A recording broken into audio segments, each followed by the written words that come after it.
Assalamualaikum, halo semua, ketemu lagi bersama saya Mardiana di Catatan Mardiana. Kali ini video saya akan menjelaskan materi tentang karangan yang terdapat di dalam karya ilmiah atau karangan yang akan digunakan dalam penulisan karya ilmiah.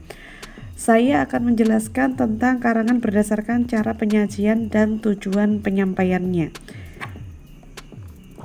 Ada 4 macam karangan yang mungkin sudah Anda sering dengar.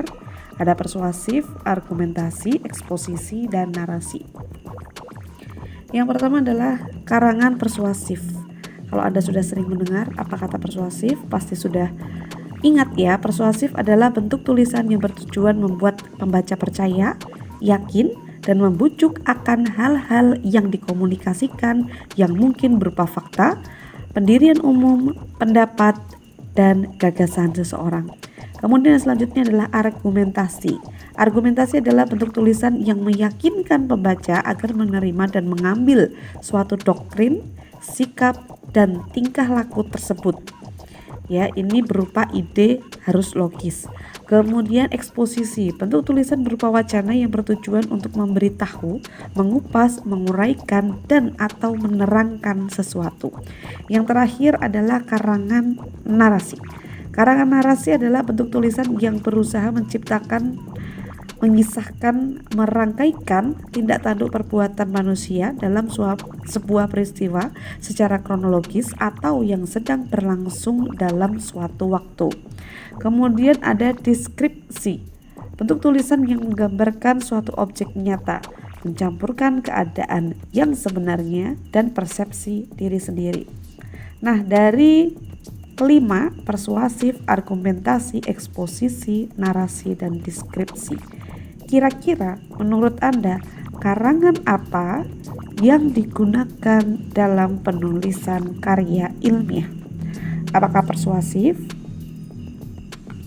argumentasi, eksposisi, narasi, atau deskripsi?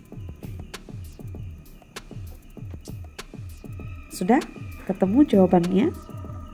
Nah, karangan yang akan digunakan di dalam penulisan karya ilmiah adalah karangan eksposisi, yaitu bentuk tulisan berupa wacana yang bertujuan untuk memberitahu, mengupas, merangkai, dan atau menerangkan sesuatu secara rinci. Nah, saya akan menjelaskan tentang karangan eksposisi yang akan Anda gunakan dalam tulisan karya ilmiah. Oke. Apakah karangan eksposisi itu? Yaitu bentuk tulisan berupa wacana yang bertujuan untuk memberitahu, mengupas, mengurai, dan atau menerangkan sesuatu. Bentuk tulisan yang berisi informasi atau pengetahuan yang disajikan secara singkat, akurat, dan padat. Bisa jadi, eksposisi adalah paparan sebuah proses. Kemudian yang selanjutnya adalah sifat. Sifat dari eksposisi adalah ilmiah. Kemudian tujuannya adalah memberikan informasi utuh, rincian berdasarkan data dan fakta. Yang selanjutnya adalah tentang ciri. Ciri dari eksposisi ada kalimat singkat dan padat, kemudian informatif, lugas dan logis, bahasa baku, netral atau objektif atau tidak memihak siapapun. Kemudian data harus akurat, fakta sebagai bahan utama, dan menjawab pertanyaan 5W1H. Itu adalah ciri dari karangan eksposisi. Ada kalimatnya singkat dan padat, itu pasti harus, karena kalimat yang terlalu panjang tidak akan dibaca oleh pembacanya karena mata akan menjadi lelah. Kemudian informatif, harus tulisan tersebut harus mengandung informasi yang rinci dan lengkap. Kemudian teksnya harus lugas dan logis. Lugas itu harus logis. Ada yang lugas tetapi dia tidak logis. Ya, kita balik lagi ke video tentang kalimat. Ya, apa itu logis? Kemudian bahasanya harus baku karena mengingat dari sifat karangan ini adalah ilmiah. Berarti bahasanya harus baku atau resmi. Kemudian selanjutnya tidak boleh memihak siapapun. Ya, tidak boleh subjektif. Semua penelitian harus objektif atau netral. Jadi misalkan Anda melakukan penelitian ternyata tidak sesuai dengan apa yang Anda inginkan, ya, Anda tidak boleh mengubahnya. Oh, saya maunya sesuai dengan hasil saya. Itu namanya subjektif, ya, memihak. Jadi yang namanya penelitian itu harus objektif. Kemudian data harus akurat.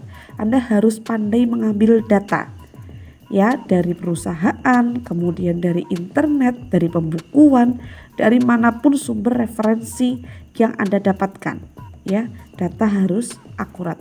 Kemudian fakta sebagai bahan utama pasti. Dari sini kemudian Anda pasti akan mendapatkan fakta. Fakta-fakta itu Anda kumpulkan, kemudian Anda pilah, kemudian Anda petakan, ya, faktanya seperti apa, karena ini nanti yang akan diolah sebagai bahan utama.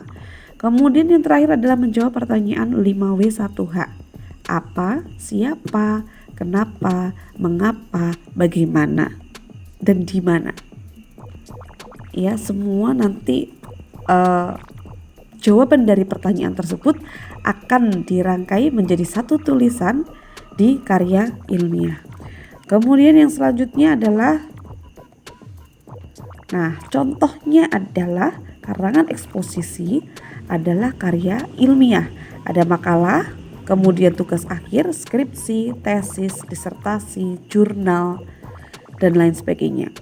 Nah, saya hanya akan menyampaikan untuk makalah, tugas akhir, dan skripsi.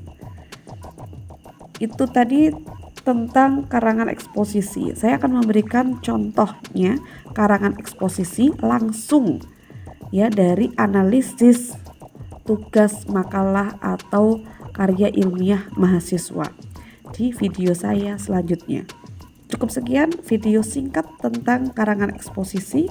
Semoga bermanfaat dan dapat berkelanjutan di video selanjutnya mengenai contoh karangan eksposisi. Terima kasih. Sekian, sampai jumpa. Setelah Anda menyimak video ini, maka Anda harus melihat video metode penulisan karya ilmiah dan video kalimat deskripsi.